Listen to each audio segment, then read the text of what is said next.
2 more of these this year. I can't believe this year's almost over. Crazy, but that's how it goes. And well, I don't really have much else to say except for thank you for coming out. And Louis Trott is our guide today, as he is all the time, because this is a Matt and Louis thing here. Yeah. And so, what are we doing today, Louis? Pitzer's Woods. Pitzer's Woods. Why we're standing in Pitzer's Woods. So, without further ado, wait, I want to make sure I didn't forget anything, because I always forget something. Oh, yeah. Who wants to go to the Farnsworth house for lunch? Major does? Major does. Okay. All right, so if you want to go to the Farnsworth house for lunch, follow me. And if you don't follow me, and then Louis, you can start talking. The rest of us, and I'm going with them to the Farnsworth house, but we're going to move over to where the amphitheater is because I want to get away from the road, so I'm not contending with any buses. And we're going to go that way anyways, so it's not any extra steps. But we're going to go over there, a nice grassy spot. I'm not going to use the benches because I don't want the Park Service saying, what are you doing on our benches? So there's plenty of grass over there and we'll find some shade, all right?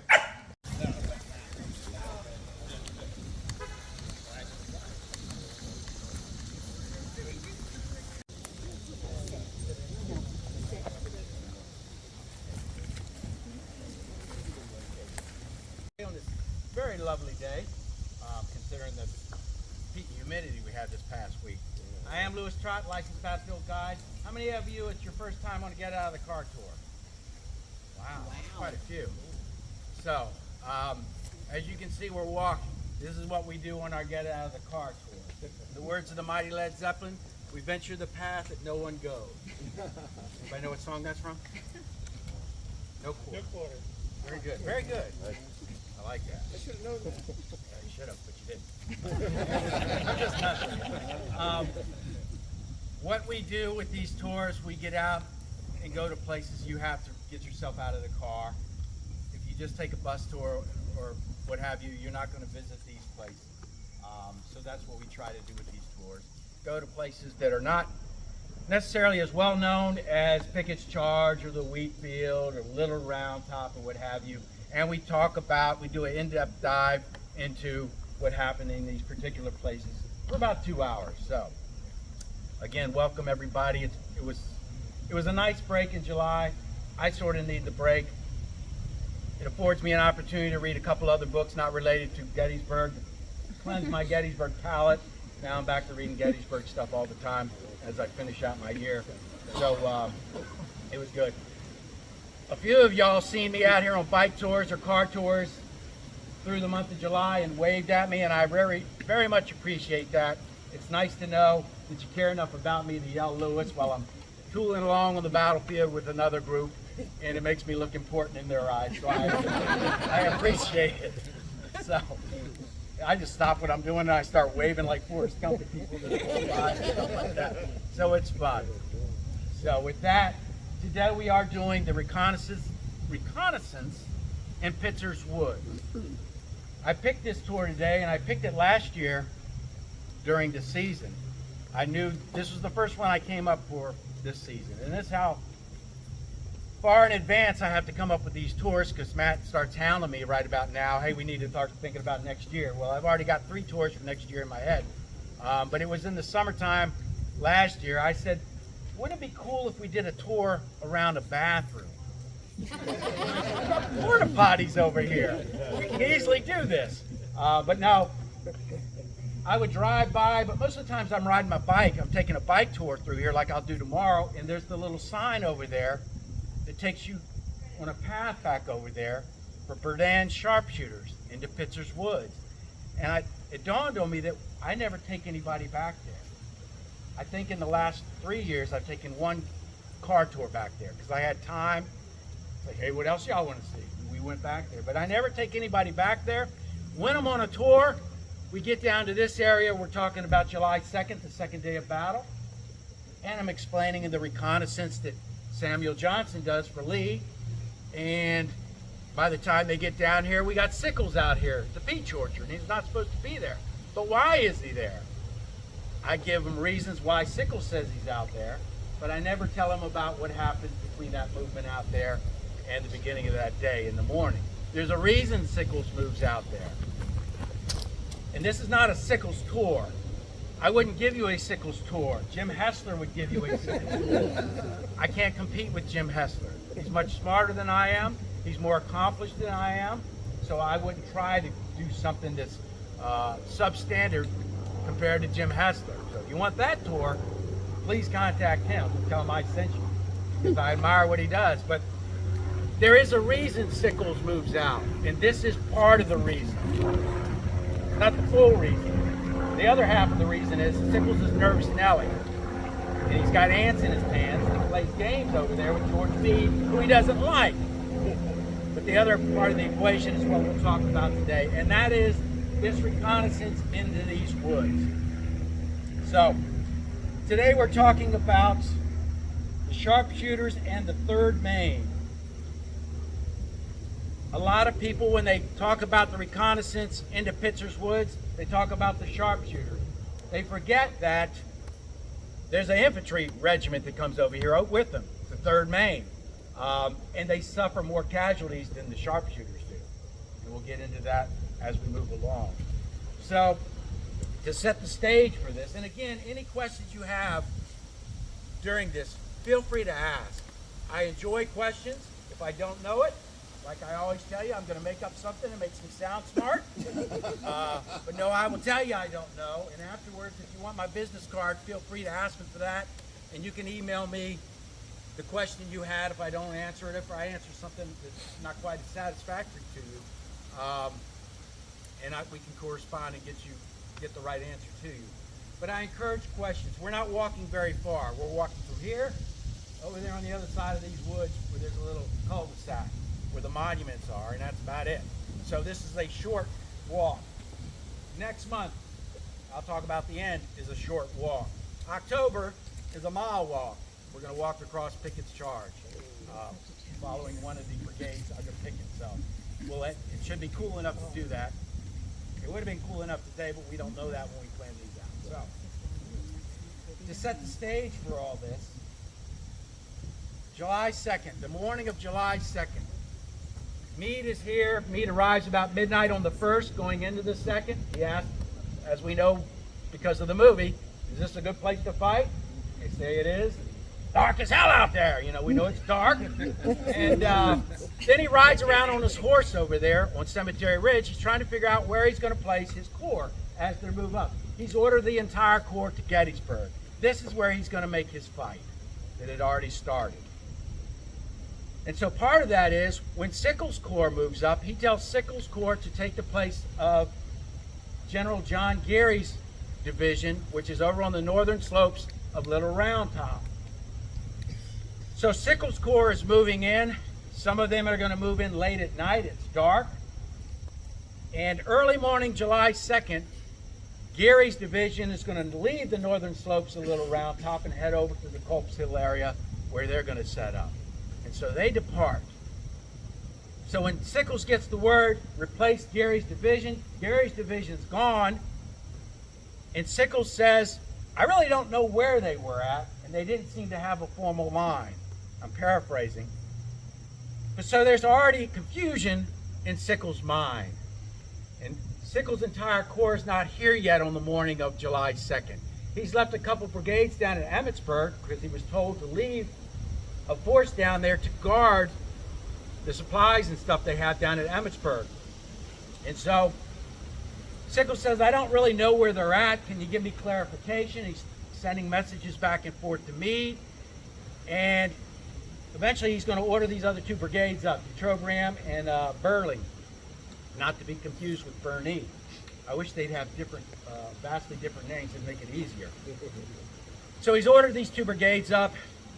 He sends a message to Meade. He wants to make sure that Meade knows he's brought these 2 brigades up. Is that a good decision? He's looking for clarification because he doesn't want to leave the supply area down in Emmitsburg unguarded. So they're moving up. So in the morning, the Union Army from Cemetery Ridge is going to push skirmishers out. They're going to come across the Emmitsburg Road, and they're going to be in the fields west of the Emmitsburg Road. The 4th Maine is over there, And there's these companies of sharpshooters that are forming this very long skirmish line this side of the Emmitsburg Road. Eventually, some Confederate skirmishers are going to move out and they're going to exchange fire. But when they first move out, I don't think the Confederates are certainly not here yet down in this area. They're starting to make their way from north of Seminary Ridge. They're moving down here. So as Lee's force moves in, they move south. And when I'm here with visitors that don't know a lot about the battle, it's irony. The Union Army's filling in the line moving up from the south. The Southern Army is filling in their line moving from the north. And so they're moving like this, filling in these two opposing ridges. So the Confederates are moving down here, and as they move down Seminary Ridge, they're putting skirmishers out. So the skirmishers that the Union Army has thrown out, they know further to my left, your right, further north of here, that there are Confederates in the wood. Colonel Hiram Berdan is in charge of the sharpshooters here at Gettysburg. There's 2 regiments, and I'll get to them in a minute. They know that there's Confederates in these woods north of where we're at right now. And it's suggested to Berdan and the commander of the 4th Maine, how about y'all go over there and figure out how many there are? And the commander of the 4th Maine says, I really don't think we have enough men to do that. We don't have a big enough force to go across there and flush these Confederates out. So they know they're out here. They don't know how many. They're just biding their time at this point. So any questions right now? Yes, sir. Are Buford's troops still on the flank, Lewis? That's a great point, yes. So the Union Army comes down Cemetery Ridge. Buford's men who put up the fight on the first day are now down in the area of the peach orchard. And they're spread out. Peach orchard's over there. They're spread out this way, facing south. The 6th New York Cavalry is over here somewhere. So they're spread out. But thank you, Richard, because I would have, like I said, I mentioned Jim Hessler. Jim Hessler has a trapdoor brain. I got a broken screen door. And stuff goes in, it might stay, it goes out, but I got to put it back in. These other guys that are much smarter, and that's why I appreciate Matt allowing me to do this, he's got a broad field to pick from that's a lot more smarter than I am, because they don't have a broken screen door. I never get it fixed for whatever reason. But I'd have forgotten that point probably. But Buford's men are down here, so they've moved from the first day's field. Everything comes south. Buford's men do too. They're guarding the left flank of the Union Army. Yes, sir. Lewis, is it the 3rd Maine or the 4th Maine? Is it both of them? The 4th Maine comes out on the picket line early in the morning. The 3rd Maine is going to be engaged here. Yeah. Because we know where the 4th Maine is going to end up. In Devil's Den. They're going to end up the left flank. So nothing that appears the way it does in the morning is going to appear later on. Yes, sir. Is the movement you described coming from the north along counting that are finally getting to the field? Not yet, no. Okay. No, he hasn't started all that. And when they meet the elements of the Confederate Army here, is that their first indication that Sickles is moved forward, or do they not know yet? No, we're getting there. These men that are starting to come this way are A.P. Hill's corps. Longstreet hasn't been given orders yet to move. When that picket line moves out, it's probably 7:30 in the morning. And so the reconnaissance is probably finishing up that Lee sends down here. But Lee hasn't issued orders at all to Longstreet yet, which is part of the problem. Yes, sir. One of the regiments of the sharpshooters, they were wearing different colored uniforms, weren't they? Yeah, I'll get to the sharpshooters here in a Okay, I minute. apologize. No, that's good. It just reminds me that I got to talk about that. All right. Cool. Back to the screen door.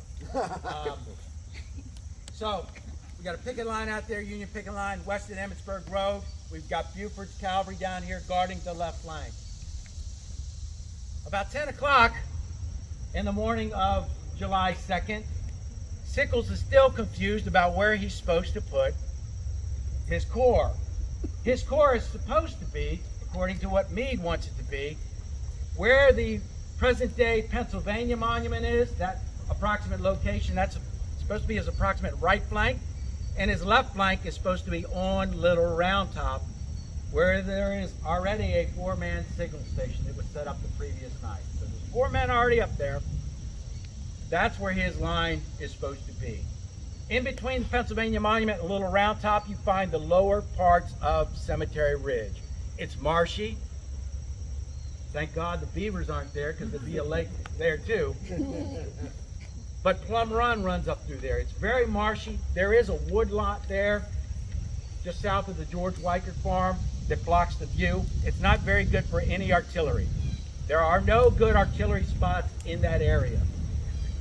And so Sickles, being dissatisfied with where he's supposed to go, about 10 o'clock, he rides to headquarters to talk to George Meade.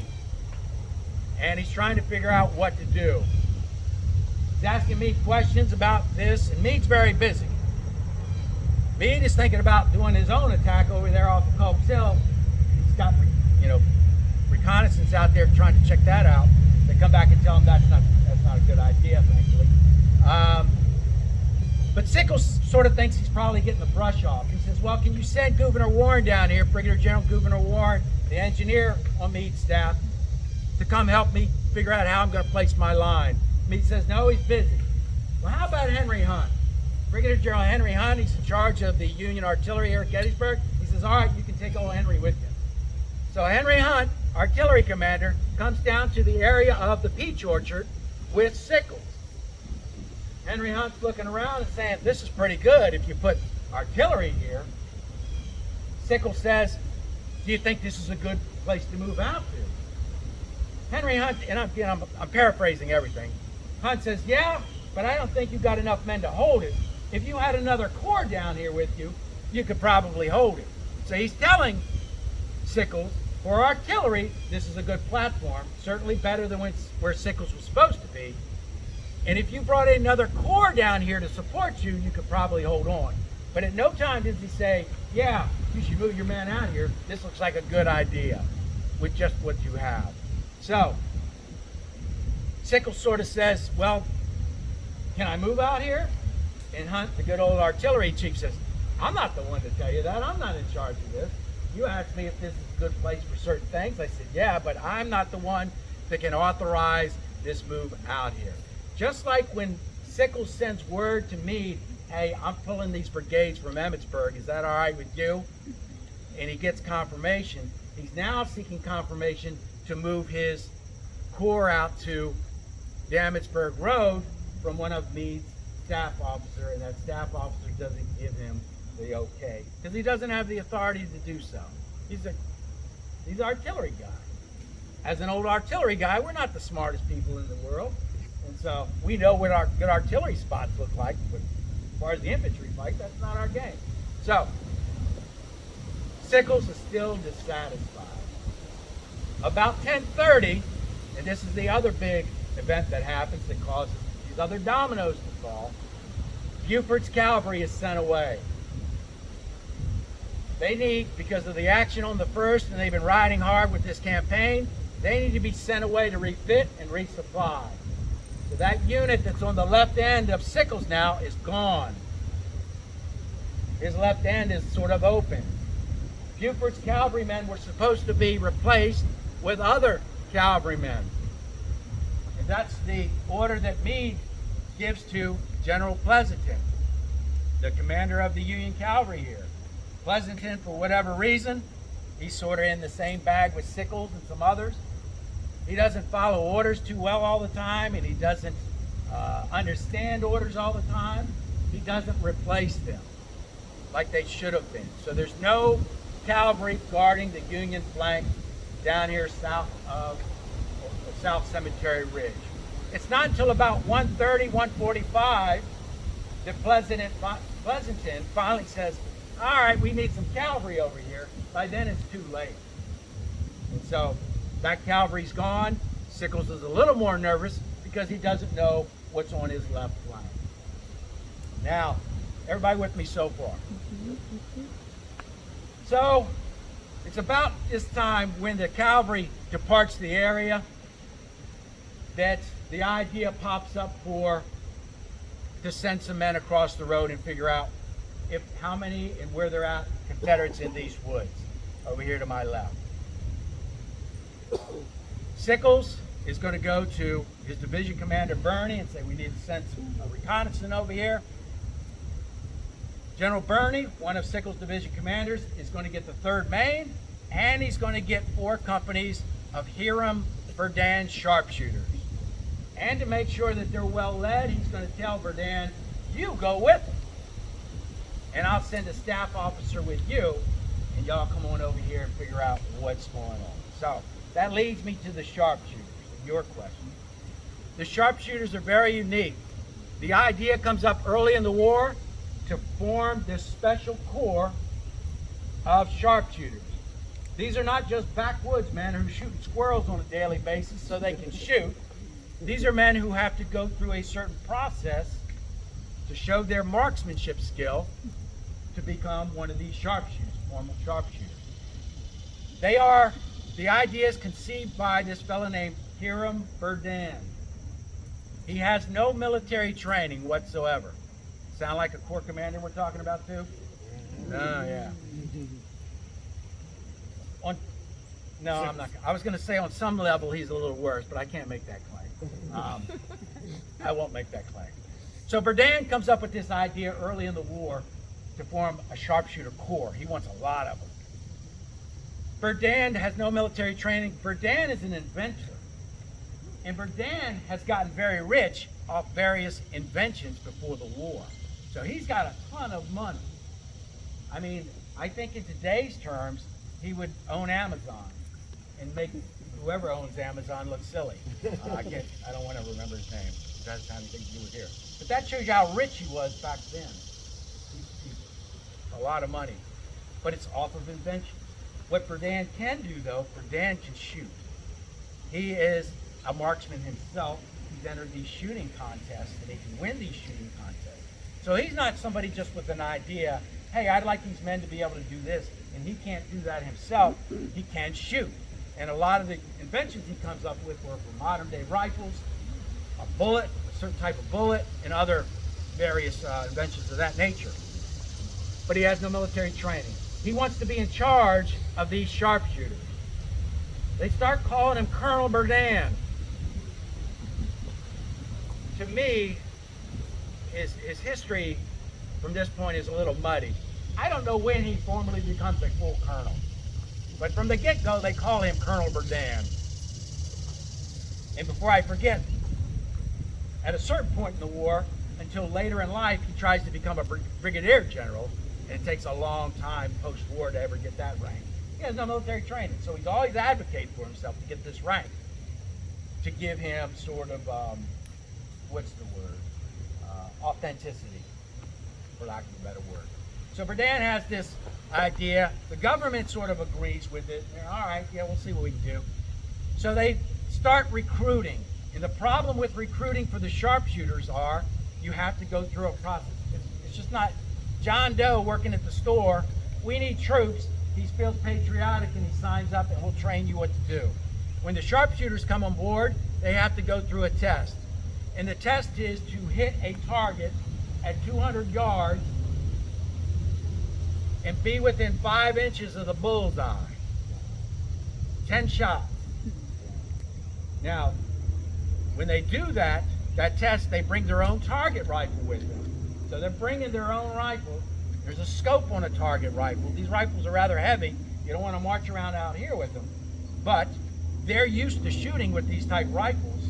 So these men who are passing this test help form these 2 regiments that are here at Gettysburg. We're really talking about the 1st, but 2 regiments of sharpshooters. The companies come from different states. There's 5 states that make up the sharpshooters. New York, New Hampshire, Wisconsin, Vermont, and Maine.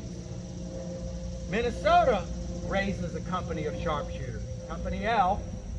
They don't like Verdun, so they leave and they join the 1st Minnesota because nobody likes Verdun. But they're not sticking around to mess with him. They're supposed to be in the 2nd Sharpshooter Regiment. They end up with the 1st Minnesota, Company L. So you have these different companies from different states, so it's not your traditional regiment that's from a couple counties back home. everybody forms these regiments. Sort of like the 40th New York. They're from different states. There's the 40th New York, but there are men from different states in that regiment. So they're being trained and fitted. Verdun is constantly in communication with Washington. What Verdun needs is somebody to train the troops in military matters. How to march, how to drill, how to perform normal, rudimentary military actions, because Verdun doesn't know how to do it. So he brings in some military men to do that. When these military men show up, they're not too enthralled with Verdun, because Verdun has a high opinion of himself. Sharpshooters' first interaction in the Peninsula Campaign in 1862. Apparently, Verdun didn't like to lead from the front. When the fight would start, Verdun would disappear. Somebody else would lead it. Most likely, Lieutenant Colonel Caspar Trepp. He is in charge of the 1st Regiment of Sharpshooters here at Gettysburg. Time goes by, there's a lot of acrimony between the leaders of these sharpshooter companies and the 2 regiments with Verdun. Eventually, they bring Verdun up on charges of cowardice. Actually, they have a whole list of charges: malfeasance, dereliction of duty, cowardice. And they're doing this because prior to that, Verdun brings Trepp up on charges. And he goes to court-martial. It's clear that the charges are false. Verdun's trying to get at Trepp. Trepp knows what he's doing. Maybe there's some jealousy there that Verdun doesn't know what he's doing. He's not going to be able to figure out what he's doing in time. And this Trepp guy is trying to take over everything. So those charges are dismissed pretty quickly. Verdun, on the other hand, he goes through a court-martial trial. And while they find him, they acquit him of these charges. I forget how it's ruled, how the wording is, but it makes it look like we think there's something here. You're not the best in the world, but we're going to let you go. That's my words, trying to, I'm not a lawyer either. But that's a little bit of the background of Verdun. No military training. When the fighting starts, he conveniently disappears. Now, he does have a lot of ideas about his sharpshooters. They go through several iterations of weapons to use. They're not going to walk around with these heavy target rifles. At one point, they have a Colt revolving rifle. It has that cylinder from a Colt pistol, but it's a rifle. I think it's 5 shots. But they don't particularly like it. I don't think it works very well. It's sort of dangerous to the fella shooting the gun. Once they get here, they have sharp rifles. Breech-loading sharp rifles. That allows them to fire much quicker. One of the other ideas they come up with is to dress the sharpshooters in green, because they'll blend into the woods. And then in the wintertime, give them these gray overcoats with rubber bullets, and then presumably they'll blend into the background also. By the time Gettysburg, the gray coats are gone. They do have green. The problem with the green is when you're not standing in the woods, you stick out. And by this point, 2 years into the war, these sharpshooters going around, the enemy's probably saying, we probably need to kill those folks first, because they're going to shoot us a lot quicker than these farmers that aren't used to shooting weapons. So they become a target. So it's a double-edged sword wearing these green uniforms.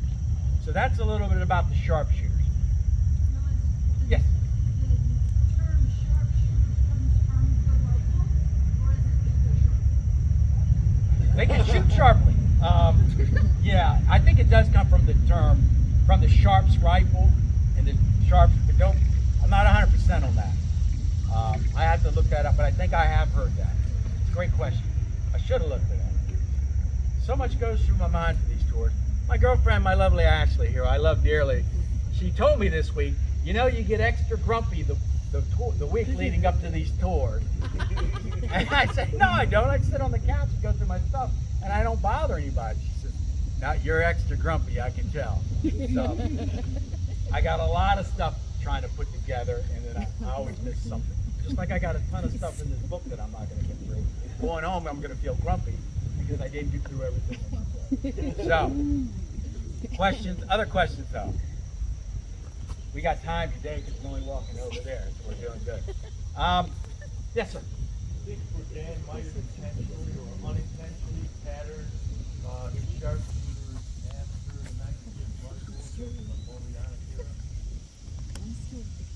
don't know.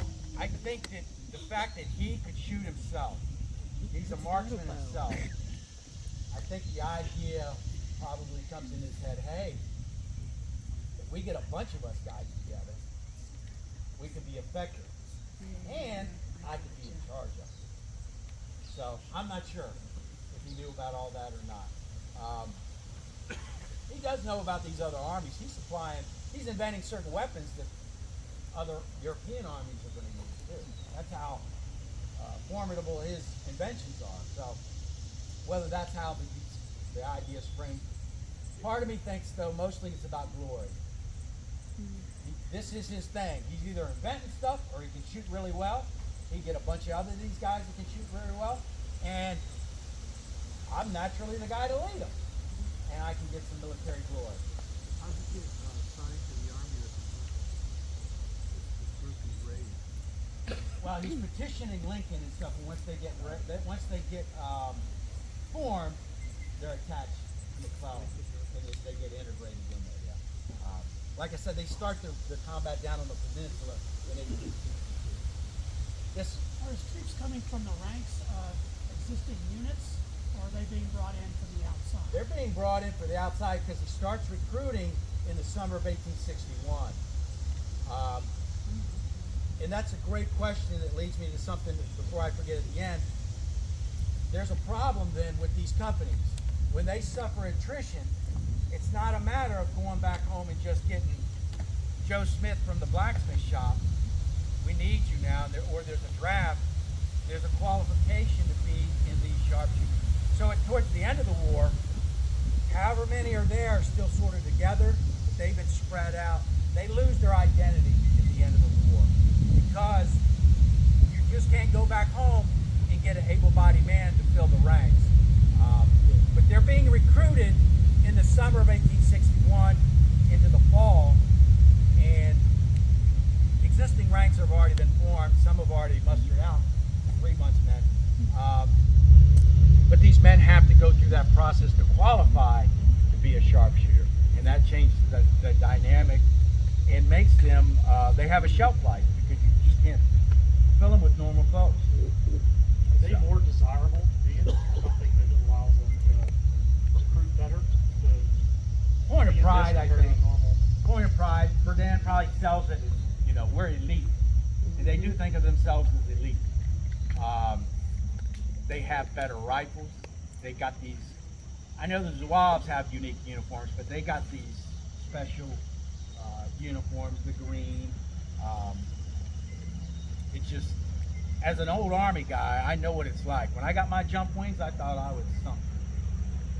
And then later in life, anybody can jump out of a plane. I ain't nothing, The first 5 jumps are the easiest you're ever gonna make. I can teach my kids to do that. So, but when you first get the stuff, look at me, and they probably have the same feeling. It's an elite unit. Besides the feeling of elitism, was there better pay attributed to that as well? No, and that's a problem. Not better paid, but they go a long while without getting paid, and they're getting disgruntled, like other soldiers. So that's a common problem they have, and it takes them a long time to get their proper rifle too. When they start off, when they're being formed, they don't have the Sharps rifles or anything. They're getting what they can get because they still have to be trained and drill how to perform out on a skirmish line and such, because that's mainly what they're going to be doing. They're going to be out on the skirmish line, but they're not your average skirmish line because they can shoot so well, and they have these sharp rifles. They can shoot more. So you put 100 men out on a skirmish line, sharpshooters, and 100 men from whatever regiment, there's more firepower over here because of the type of weapon they have. So they're going to be more effective than the regular regiment. Louis, were they targeting like Confederate generals or leaders? Is that what they were trying to do? I think they're just shooting anybody who pops their head out behind a tree. If you see, for both armies though, you see a fellow on a horse, that's not a private riding a horse. Just ask John Reynolds. I mean, so I think if that opportunity presents itself, of course they're going to take advantage of it. But I think when they're out there, they're just looking for somebody to shoot. Yeah, and They're feeling especially proud, though, if they can knock off the general. There is a major they're going to, over here in the 11th Alabama, that they take out over here in these woods fairly quickly. So. Other questions? Yes, sir. Yeah. So what was the term of enlistment? Was it course of the war, 9 months, 2 years? What was By now, they're enlisting for 3 months or the duration of the war. Or, excuse me, 3 years or the duration of the war. It's all Yeah, that 3-month experiment didn't work out. After First Manassas, they figured out this is not going to work out. So everybody after that, except for this point in 1862, fall of 1862, where the Union enlists these 9-months men, who are, a lot of them are here, because we had these other enlistments expiring, we need this stopgap. So, but these men are signing up for 3 years for the duration. So, all right. Back to our story. Any questions about the sharpshooters, how they're formed and all that? All right. So, July 2nd, Berdan's going to be told by General Birney, that's who he's reporting to, the sharpshooters are attached to General Birney's division in Sickles' Corps. Birney says, I want you to take some companies of sharpshooters along with the 3rd Maine and do a recon over here into these woods to find out where the Confederates are and how many there are, because we think there's a lot over there. And so, again, General Birney says, and I'll send a staff officer with you.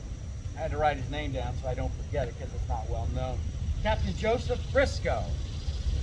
He's doing this because this is a colonel. He's doing this because Berdan has this habit of disappearing when things get hot. And then he pops up back up at the end. Look what my boys did. Ain't we great? So that's what he wants to do. Figure out what's going on over here. Now, anybody have the ANO maps? He's going to be and I'm not paid by anybody. I give tours out of the Heritage Center, and they send me an email. He's going to be over there tomorrow afternoon, signing his book that I get the map out of, the Gettysburg Atlas. But it's page 174. This is the only map of this action, which made it convenient for me.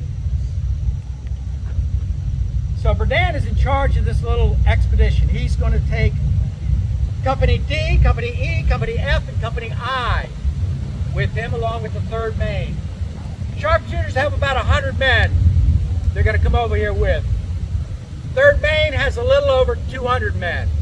So it's a little over 300 men they're going to come into these woods and figure out what the Confederates are doing.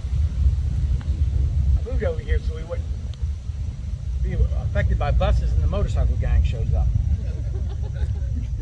Now, they are somewhere over here west of the Trossel farm. And I say that because I've seen it explained that they actually come up Trossel Lane to hit the Emmitsburg Road. And I've seen where they're, like on this map, they are near the Rogers farm.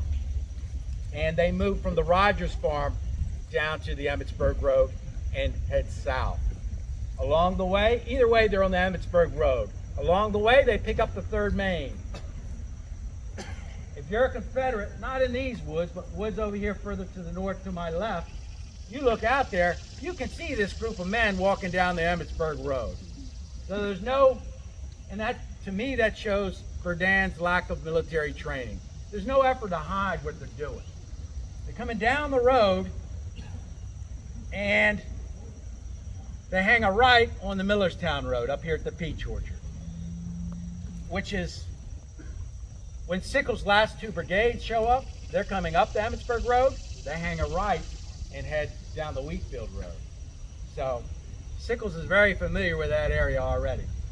They come down here, and as they're going south, they hang a right on the Millerstown Road, and they're going to come down here near the Warfield House, in this other house over here. That's where they're going to enter the woods.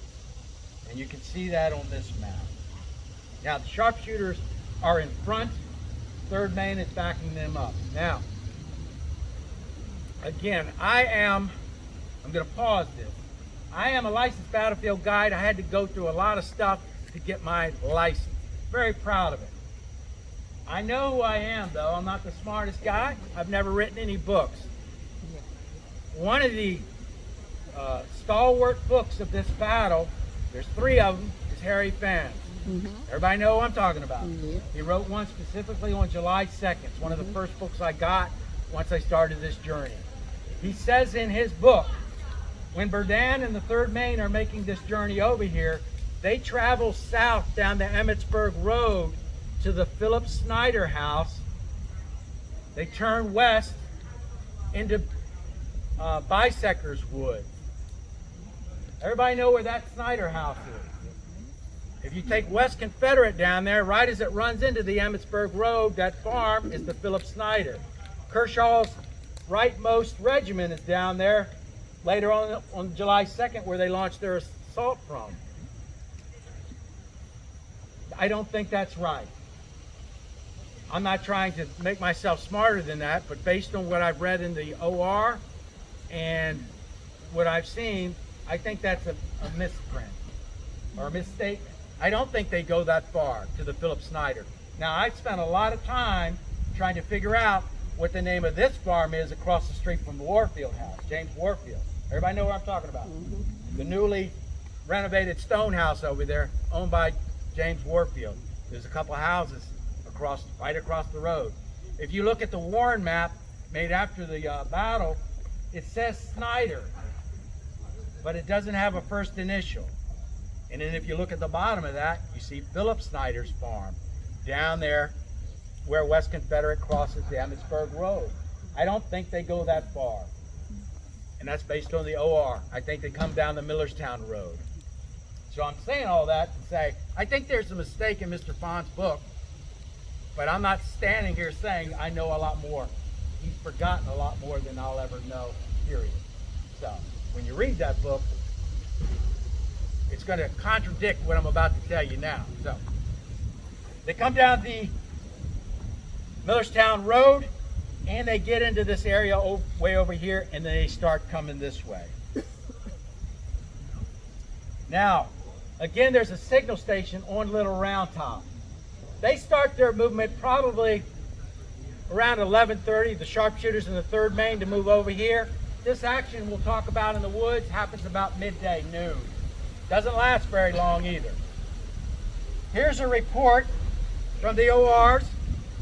July 2nd, 1863, 11:45 a.m. This is from Mountain Signal Station. That's Little Round Top. It's sent to General Butterfield. Enemy skirmishers are advancing from the west 1 mile from here. They're looking into these woods. And that's Lieutenant Jerome. He's the signal officer up there. 10 minutes later, 11:55, from Round Top Mountain Signal Station, General Butterfield. The rebels are in force and our skirmishers give way. 1 mile west of Round Top Signal Station, the woods are full of them.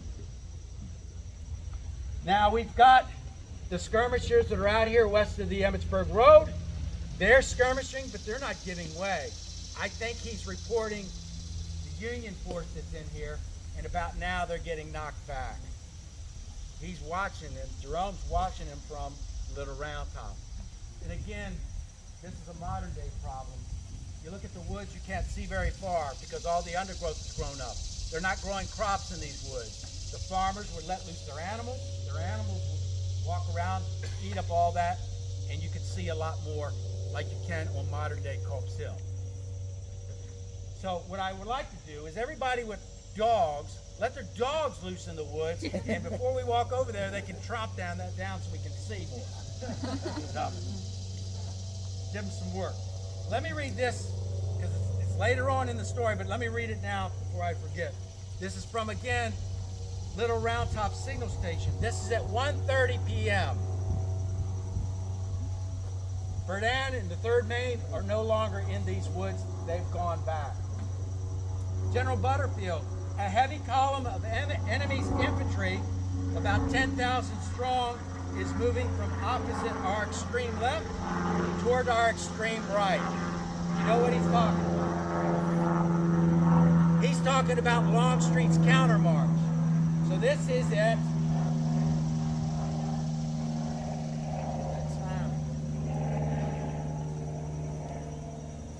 sends us at 1:30.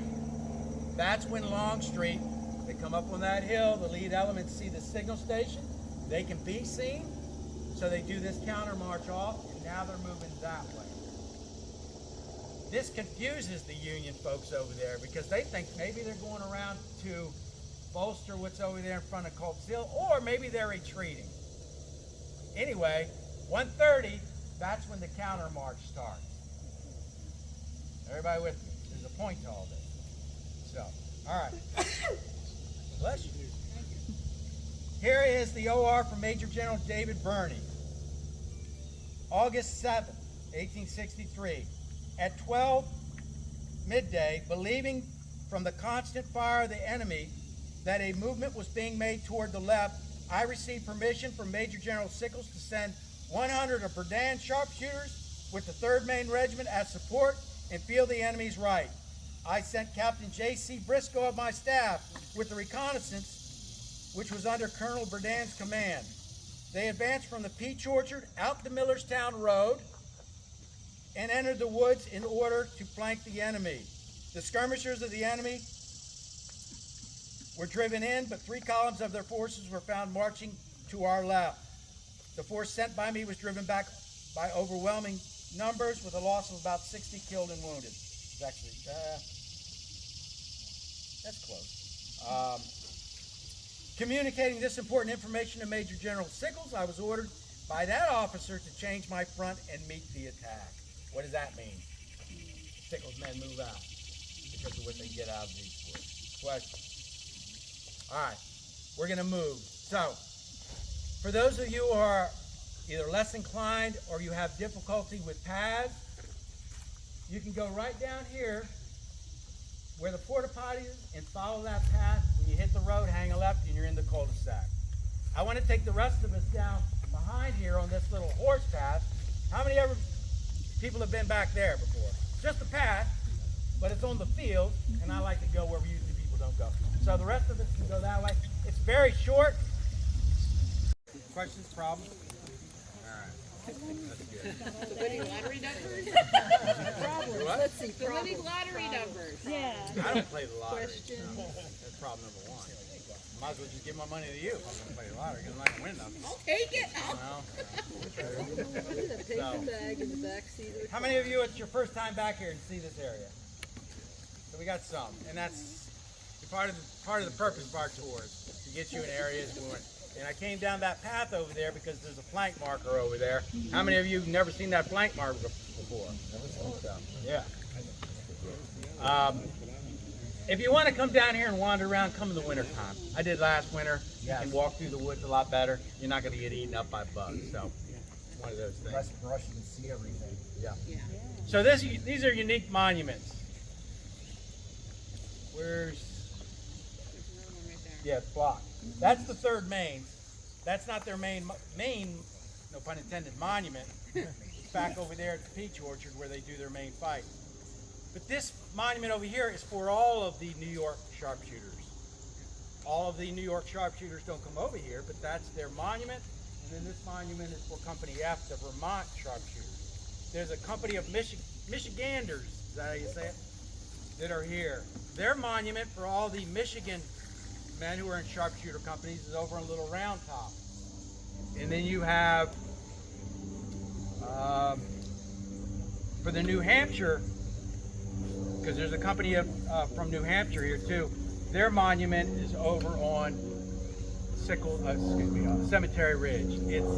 It's near the Pennsylvania State Monument along that road. So we have these 2 monuments for these different states of sharpshooters, but they don't all show up. These are the only Vermont sharpshooters that are over here.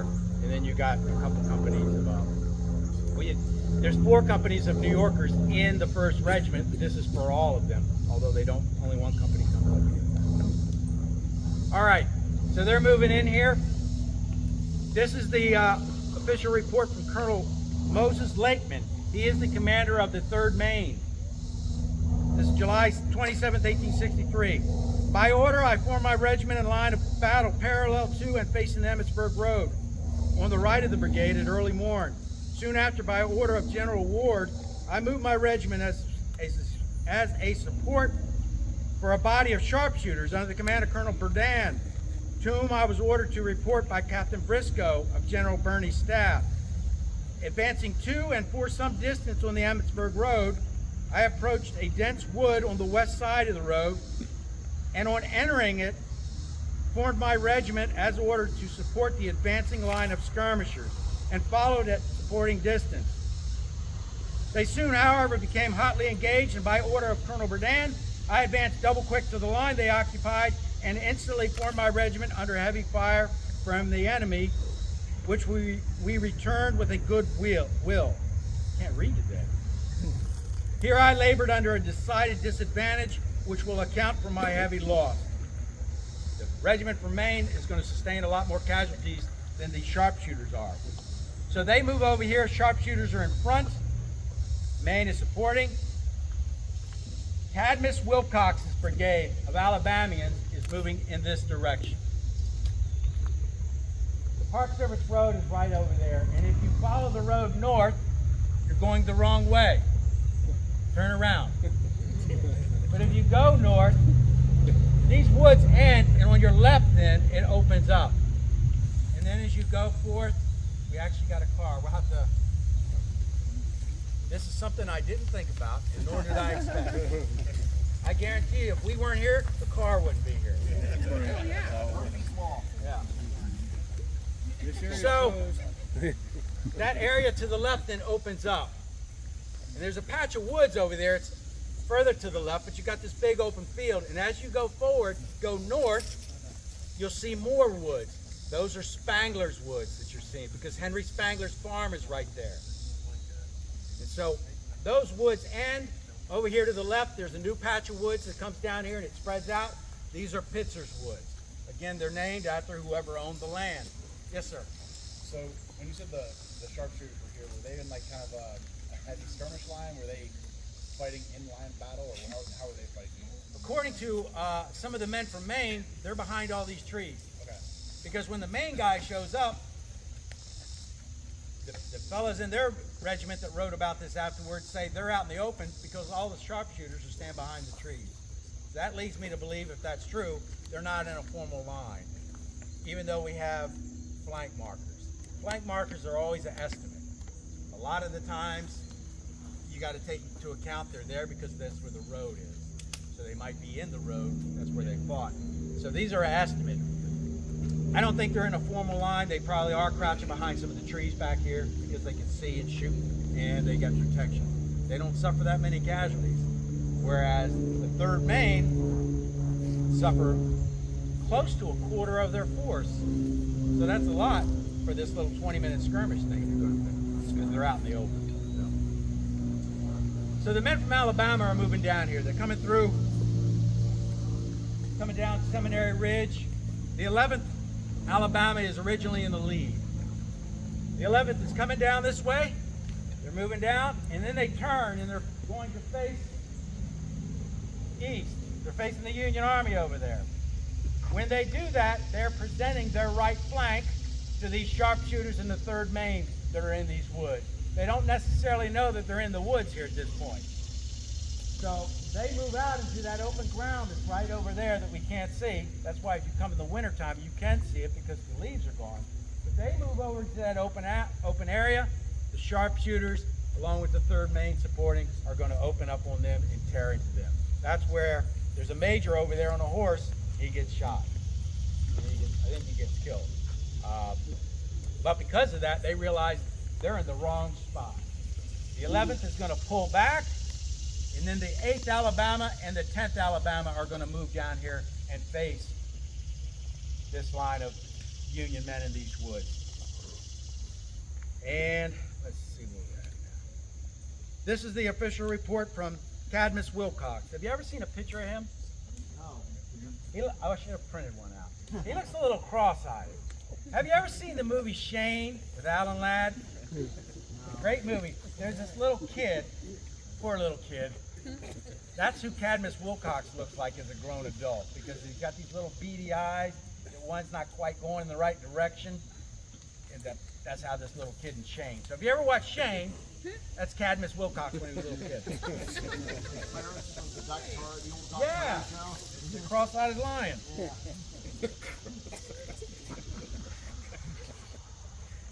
They don't make them like they used to. This is July 17th, 1863. The Major General commanding indicated to me, now Wilcox is part of Anderson's division, A.P. Hill's Corps. That's where we're at in the hierarchy. The Major General commanding indicated to me the position to be occupied by my brigade.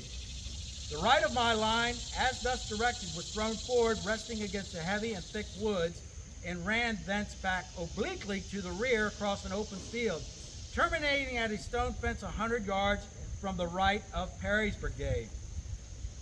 So under David Lang, the Floridians moved down. Wilcox men come further to the south, and they are on the right flank of the Floridians.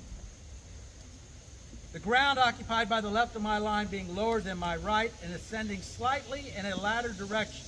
In front of my line in the open fields were several farmhouses with barns, orchards, and the usual enclosures. The enemy's pickets were seen about these, and some 600 to 700 yards distant. Not knowing whether the woods against which my right of my line was to rest was occupied by the enemy, the 10th Alabama under Colonel Forney was ordered to occupy the woods, and the 11th Alabama formed in line in the open field to the left of the 10th. The regiments being preceded by skirmishers were ordered to advance, the 11th to its position in line of rear of a fence, and the 10th to keep in line with the 11th to protect it from the enemy's fire should it be found in the woods. The remaining regiments being held in rear till it should be ascertained if the enemy were in the woods. The 11th advanced more easily than the 10th, being in the open field. Having moved forward about 300 yards, this regiment received a heavy volley of musketry on its right flank and rear from the enemy, concealed behind ledges of rocks and trees in the woods on its right. These are these woods, and this is the action I just talked about. The 10th Alabama moved forward promptly and soon encountered a strong line of skirmishers. These were driven back by their supports, 2 regiments of infantry, the 3rd Maine and the 1st New York U.S. Sharpshooters.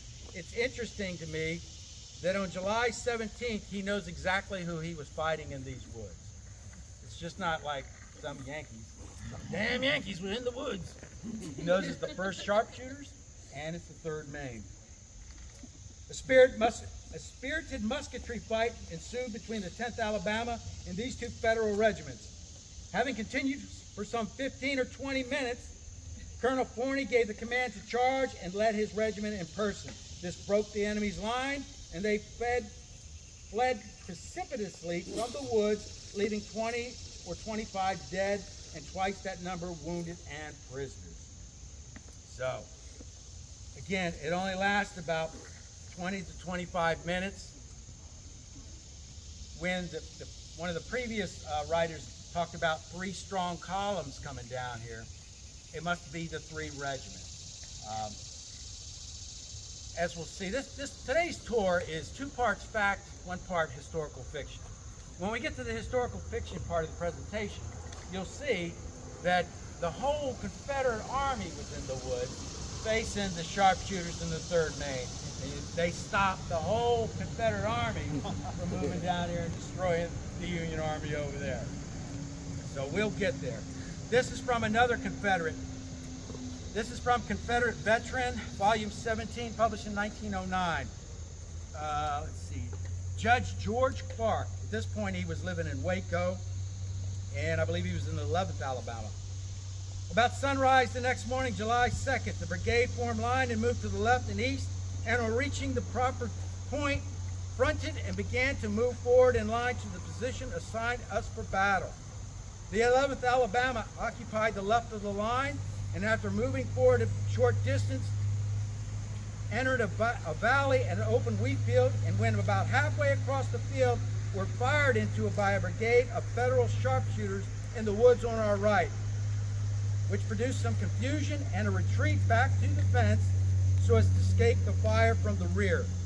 But just at this time, the 10th Alabama came up on our right and immediately opposed the Federals in the woods, and after a brisk musketry, drove the enemy back and uncovered the right flank of the 11th Alabama thus enabling the brigade to move forward in line and take position, which was done at another fence across the field. Here we remained almost the entire day until 4 p.m. The sun was fiercely hot, and there was no shade or other protection for the men. Here they sweltered and sweated and swore until about 4 in the afternoon, when the engagement began on the right. I included that to give you a taste of what these men did on July 2nd. Especially, I mean, it's going to take a long time for Longstreet's men to get down here and get set up. But these other guys are sitting in place for a long time, and it's getting hot. The temperature recorded that day at 2 o'clock was 81 degrees, but that's in the shade. That's from Professor Michael Jacobs, who took track of the weather. He was an aspiring meteorologist before TV was invented. But they're sitting out there. There's no shade out there in those fields. They're protected from the enemy across the way because of the way the ground slopes down, but there's no trees out there, so it's hot as they're sitting there, and then there's no water.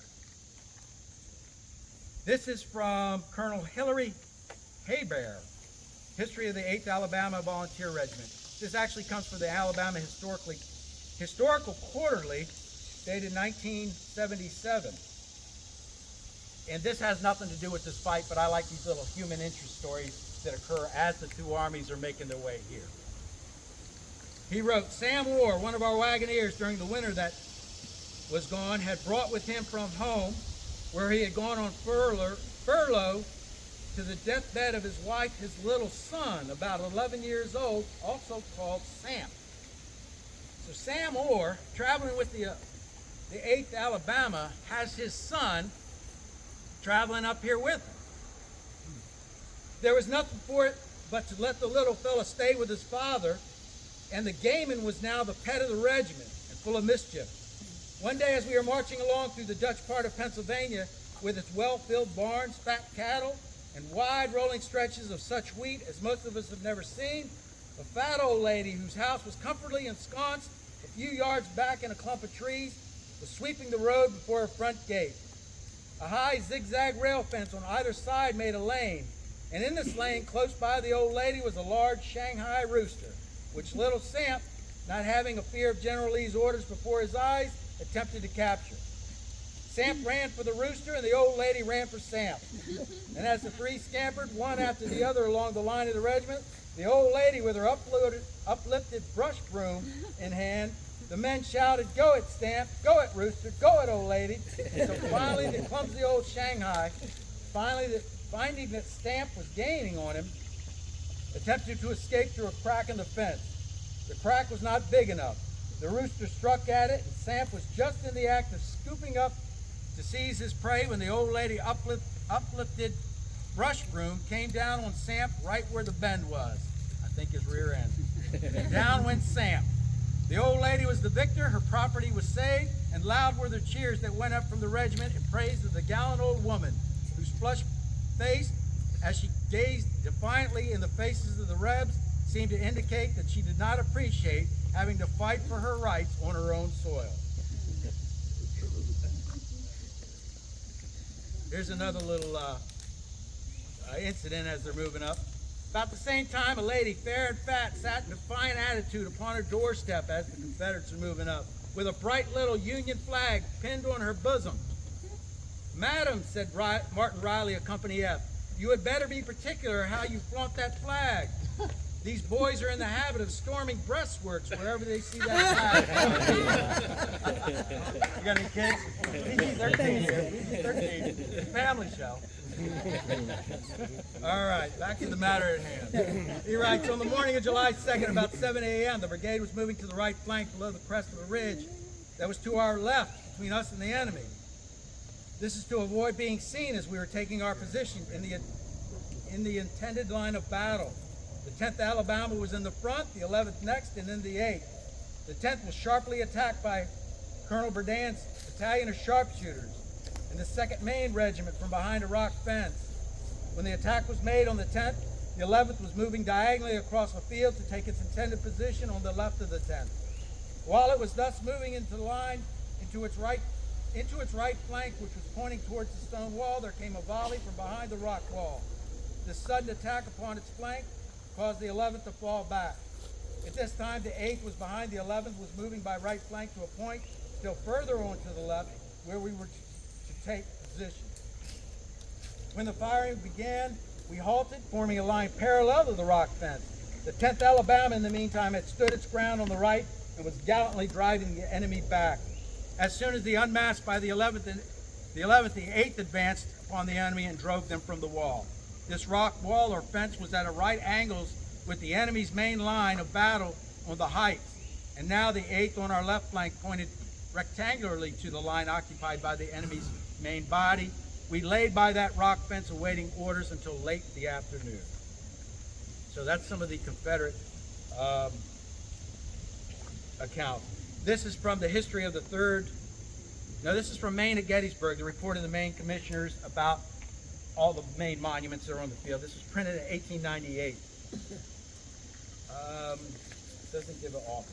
Early in the morning on July 2nd, Colonel Lakeman formed his regiment in line of battle, parallel to and facing the Gettysburg Road, and on the right of the brigade. This was in line with General Sickles. This was in line with General Sickles, which General Sickles was establishing with the 3rd Corps before he had determined to advance his line to the angle of the Peach Orchard. But as the forenoon advanced, General Ward ordered Colonel Lakeman to move forward as support to 100 of the U.S. sharpshooters under Colonel Berdan, who were to cross the Emmitsburg Road and penetrate the woods behind with the intention of ascertaining what force the enemy might be there. It was well known that the Confederate forces had been arriving during the night, a fact very evident already to the 4th Maine, which had been on picket duty all night beyond the Emmitsburg Road. The 3rd Maine, preceded by the sharpshooters, advanced to and moved southward along Emmitsburg Road for some distance. Then it left it and advanced towards the dense woods on the west side. And I can't read everything, so they're going to move into these woods like I've been explaining. It says they had proceeded about 15 rods when they espied men in butternut gray dodging among the trees. These men were from Alabama, the 8th, 10th, and 11th, who belonged to Wilcox's brigade of 5 Alabama regiments of Anderson's division of A.P. Hill's Corps. With the skirmishers of these Confederates, the sharpshooters were already engaged when the 3rd Maine came up in support. The regiment advanced on the double quick and it drove in the opposing skirmishers. Then through the trees and the smoke suddenly loomed their 3 distinct lines of the enemy, one behind the other in close column and stretching a distance of 150 yards in front.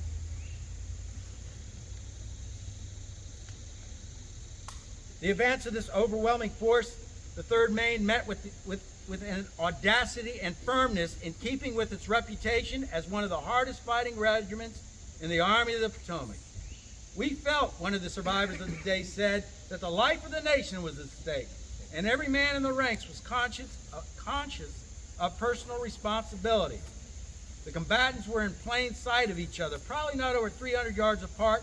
For 25 minutes, the Confederates say 20 minutes, this unequal contest was maintained.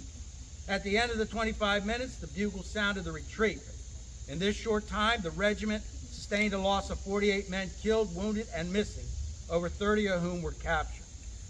The presence of the enemy was disclosed and his movement to attack the Union left uncovered.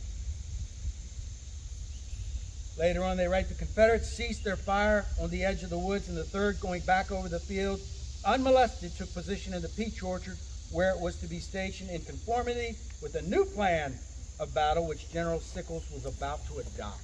And we'll talk a little bit about that, not too much. All right, now we're going to get into the historical fiction portion of today's program. Remember the word fiction. This is from, let's see, Berdan's United States Sharpshooter, the Army of the Potomac, by Captain C.A. Stevens. He's one of the members of that. Published in 1892. And what Stevens does when he's writing the history, he takes these accounts from different people that were published elsewhere to include the ORs, and he puts them into his publication. So with all of these that are written later, you have to take them with a grain of salt. At a distance of about a mile in front, the Emmitsburg Road ran along the crest of the ridge, sloping easterly to our lines and westerly towards the enemy concealed in the woods beyond. 6 companies of sharpshooters, A, B, C, G, H, and K, were deployed in skirmish line about 8 o'clock in detached positions far out front. Lieutenant Colonel Trepp would report the regiment was posted with instructions to protect the left flank of the 3rd Corps. Soon thereafter, the dispositions were changed, and I received an order to send 100 men on a reconnaissance in front of the right of the Corps. This detachment I conducted in person and deployed them. The command was given to Captain John Wilson, a very efficient officer, and I returned to the regiment.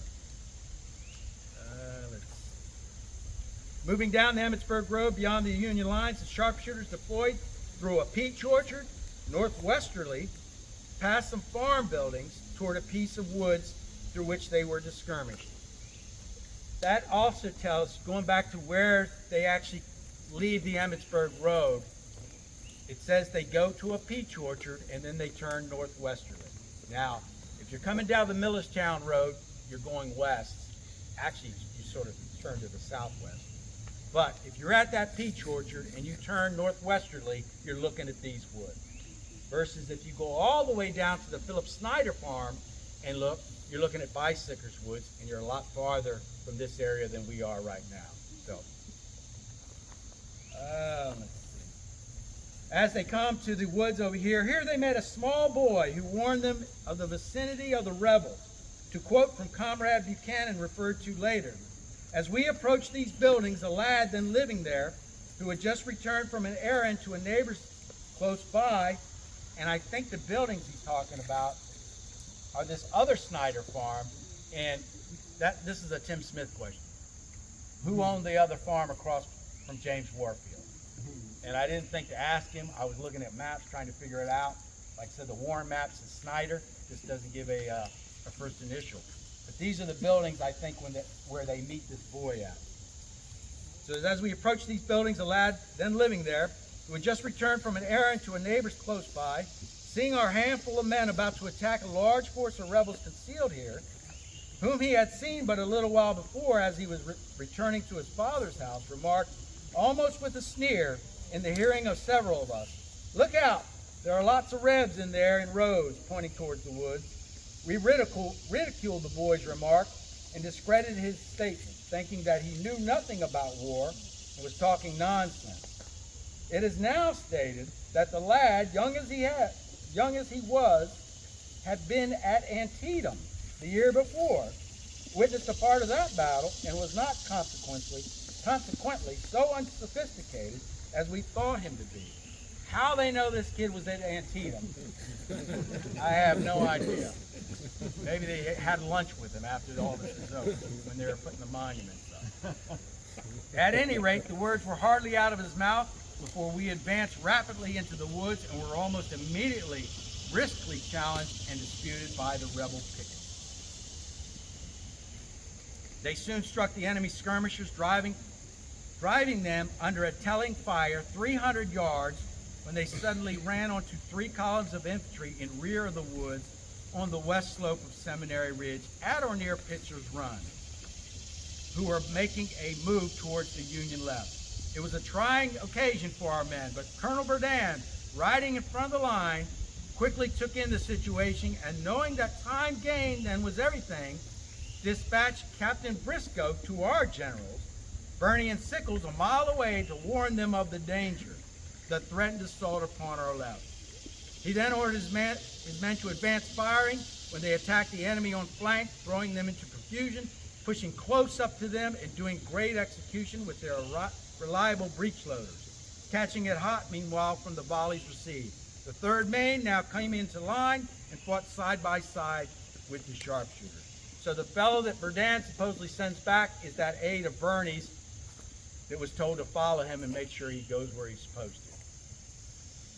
Now, Stevens is probably trying to be kind. He's very diplomatic when he's writing this history. He probably doesn't want to offend anybody. Berdan's still alive. He doesn't want to offend him. Whether Berdan does all this, or maybe Berdan leaves and goes and tells them while this is going on, I don't know. I venture to say nobody really knows. But this is Captain Stevens' account. He says Berdan stays here, leading his men gallantly for the first time after 2 years of war, and he sends the aide over there to tell Sickles and General Birney there's rebels here, and they're moving this way.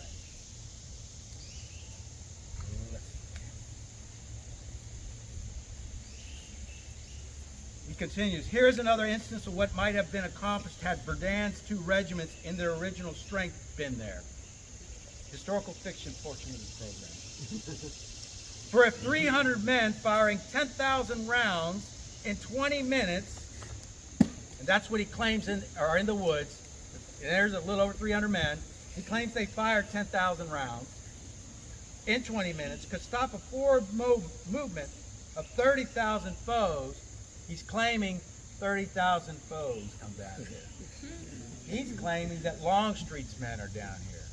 But remember I read the dispatch from Round Top, 145? It's not 145 yet.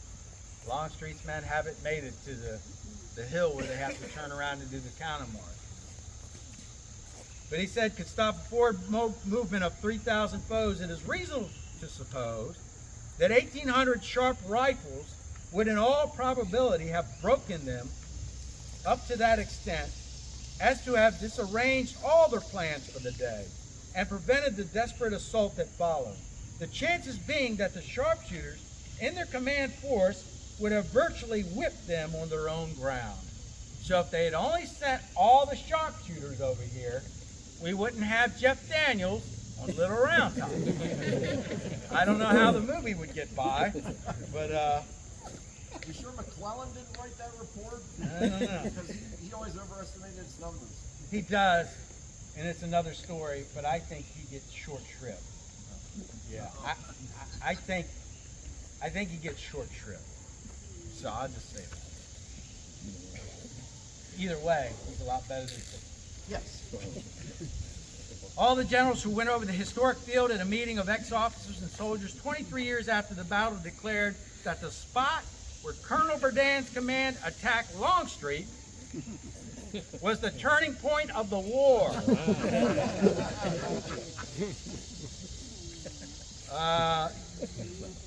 General Sickles says, in 1886, I met many Confederate officers at Gettysburg, and in conversation with General Longstreet, asked him what his intentions were on that day. To take possession of the Peach Orchard and the Ridge, was the reply. What prevented you from taking that position at once? Your sharpshooters who smoked us out of the woods on our flank.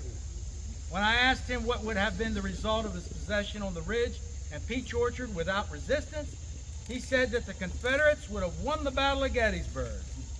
He also said that when he reached the Ridge and the Peach Orchard, his loss was so great by my defense of that position that even with his reinforcements, he was not strong enough to win. Longstreet's probably saying this during the 1888 reunion. 25th anniversary of the battle, Longstreet famously shows up, palling around with his good buddy Daniel Sickles, and this is the highest ranking Confederate that's going to come back here for anything. Lee's dead. Lee dies in 1870. He doesn't come back. He'll probably get one. So Longstreet's a celebrity, and he's being treated like a celebrity.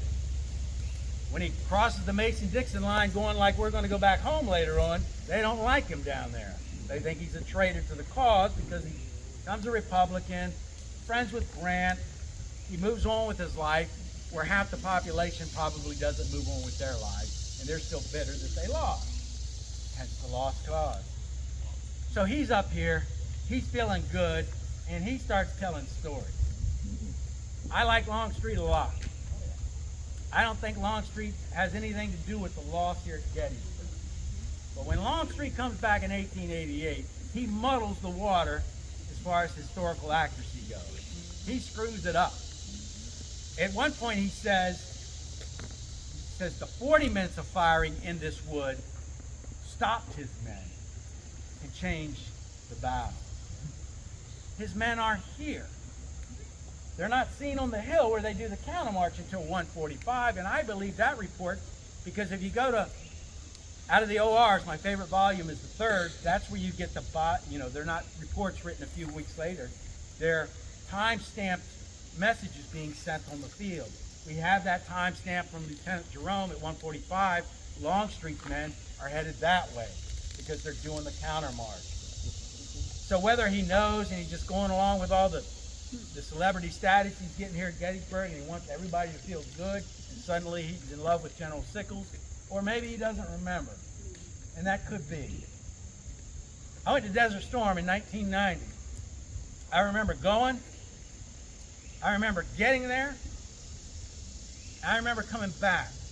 I don't remember a lot in between because time flew by. Then I went back to Iraq in 2008 and it looked totally different.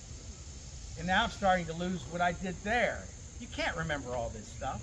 You just can't. So, for various reasons, Longstreet spins these tales, and the tales get latched onto by the men writing, the Union men writing these histories, and like a lot of men here at Gettysburg and other places, and still in our modern day army and military, they like to inflate what they actually did in any particular place and time to make sure that they're remembered and what they did is very important.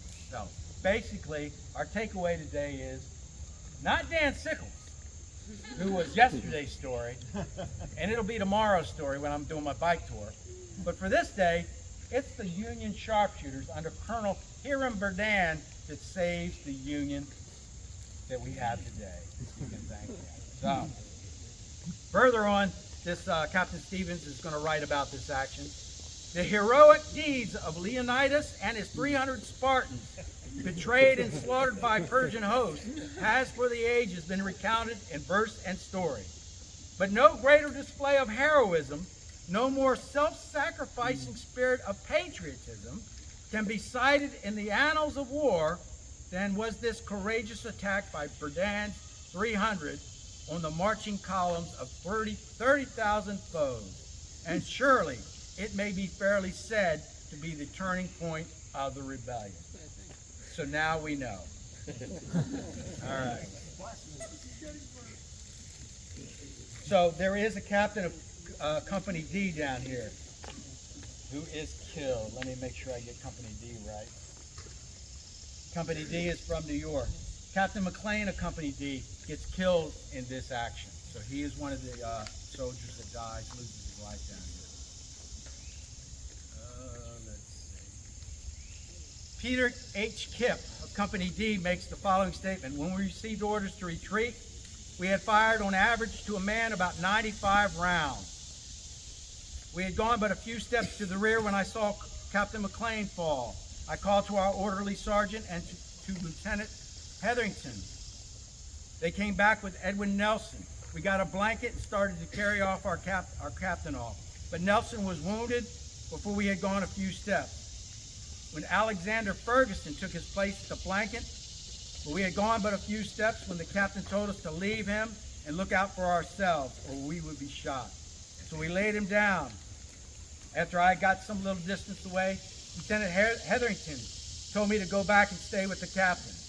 When I got back to where we lay, the rebel skirmishers were just passing him. 3 Johnnies had stopped to look at him. I told them who he was and that I had come back to stay with him. They told me I must go to the rear with them, but when I refused, they pricked me with their bayonets, drawing blood in 3 places. Then a rebel lieutenant came up and stopped him, telling me he would go get an ambulance and take the captain off and that I should stay with him. We started for the rear and passed through where Longstreet's men had halted.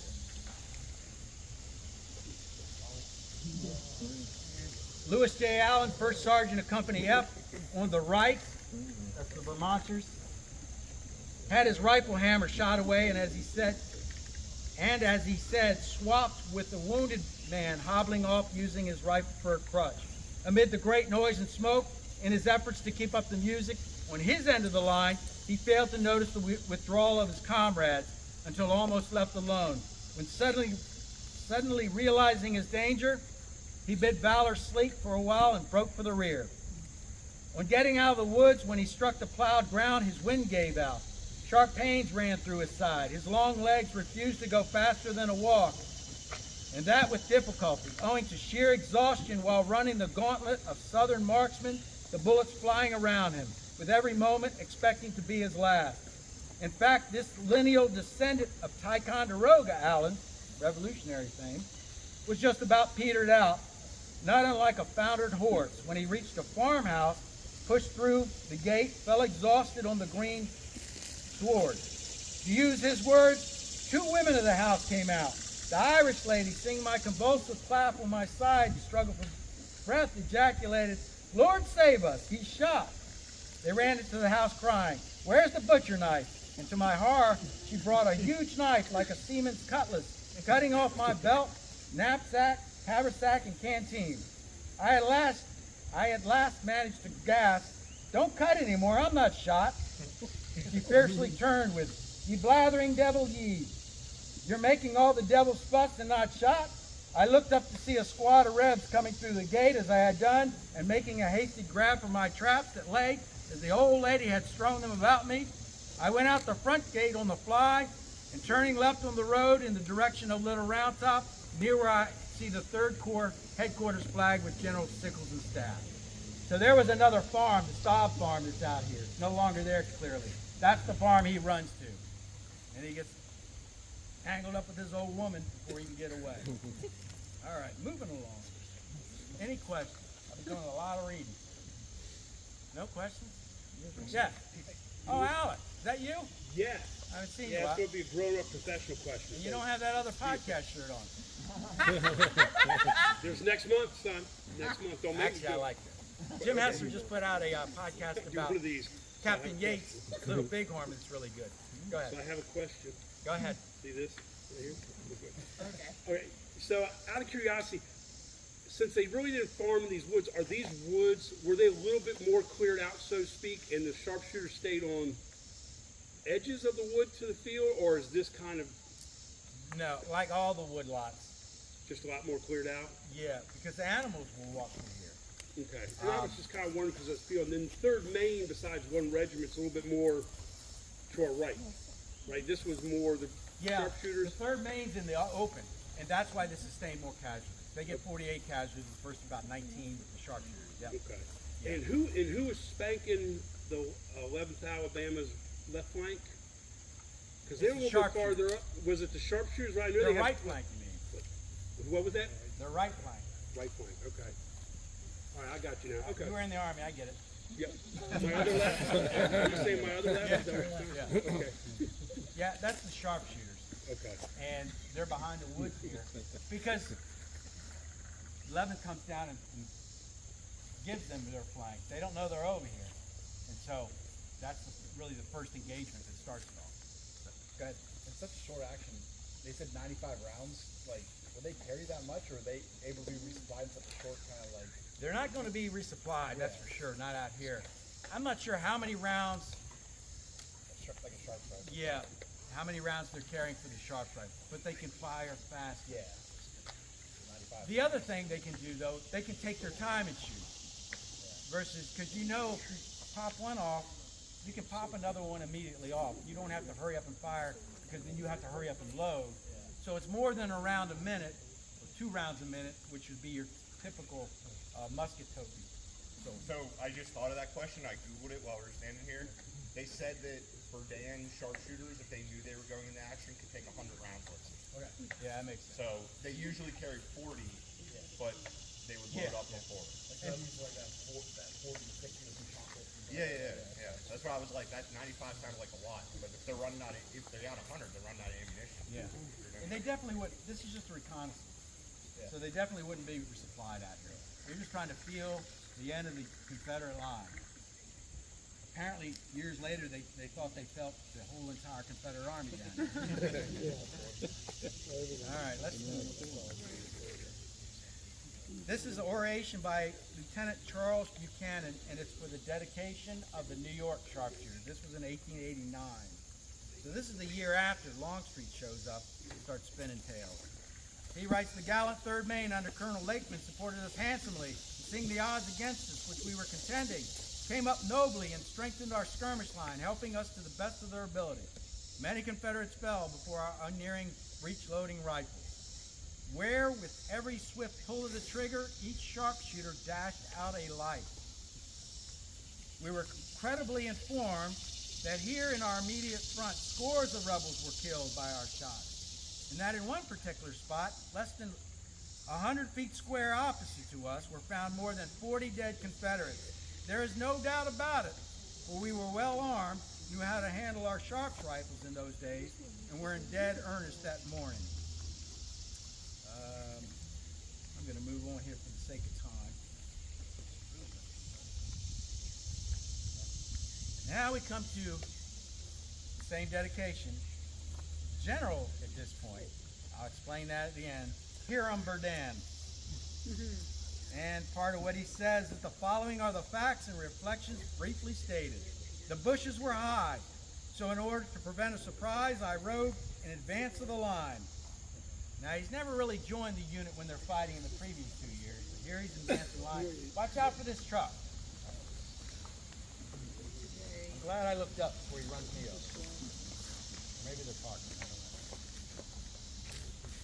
I don't know. He says, I came on General Wilcox's brigade at this point. His men evidently had orders not to fire until fired upon.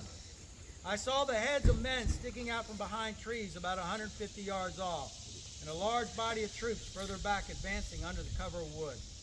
Colonel Herbert, who commanded a regiment in this brigade, says that he gave orders not to fire unless we fired first, and if we fired to shoot that officer, referring to me.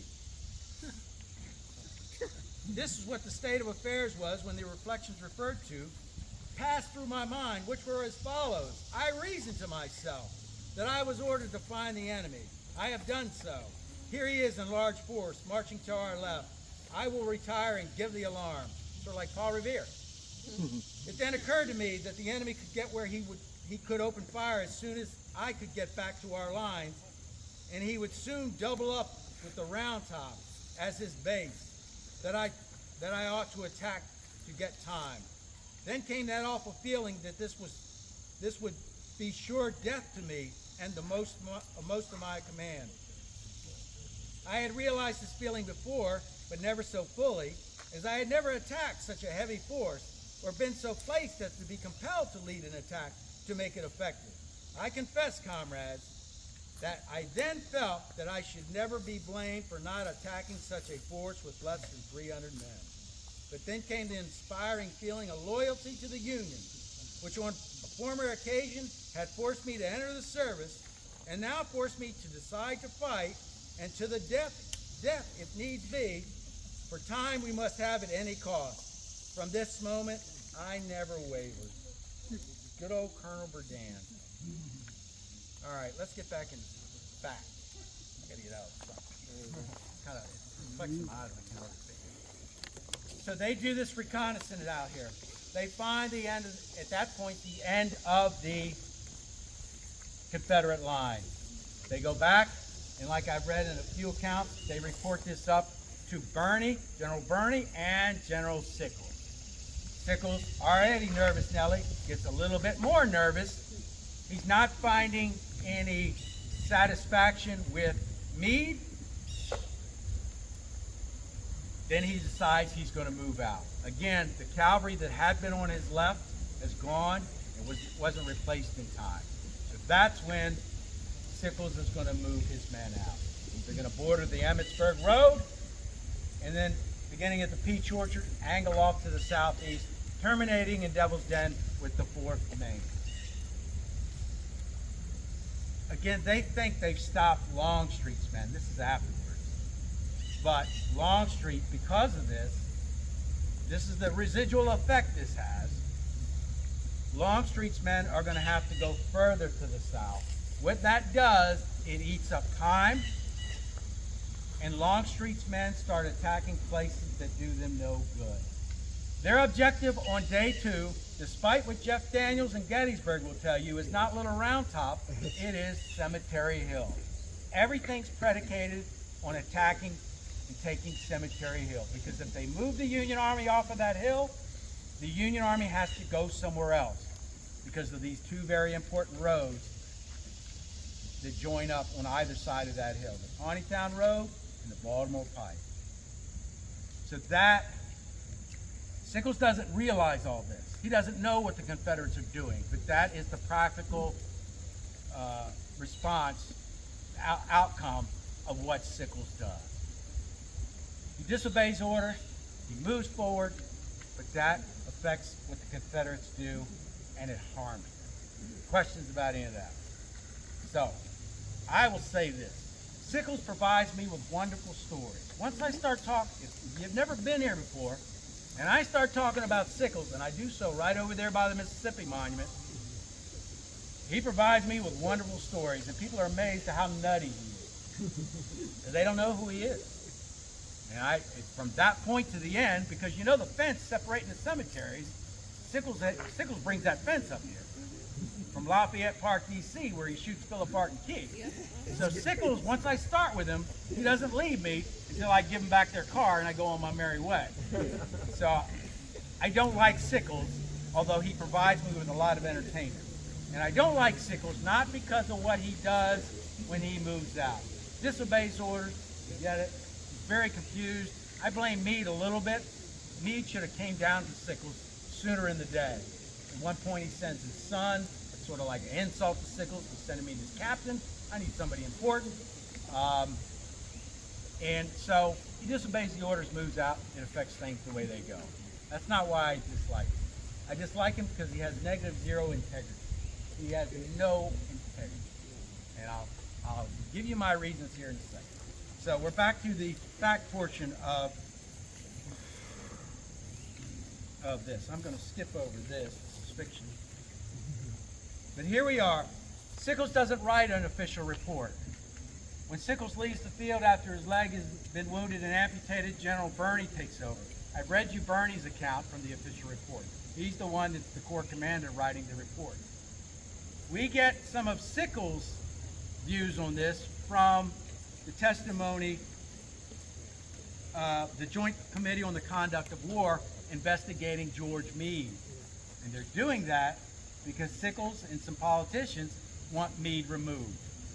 And so Sickles is the first one that shows up for this committee. It's in March of 1864, actually late February when he shows up. So this is his testimony, and this is where we have, close to the event, remarks from Sickles about what happened here. So the question is put to him. How many days was that before the Battle of Gettysburg commenced? They're talking about moving up here.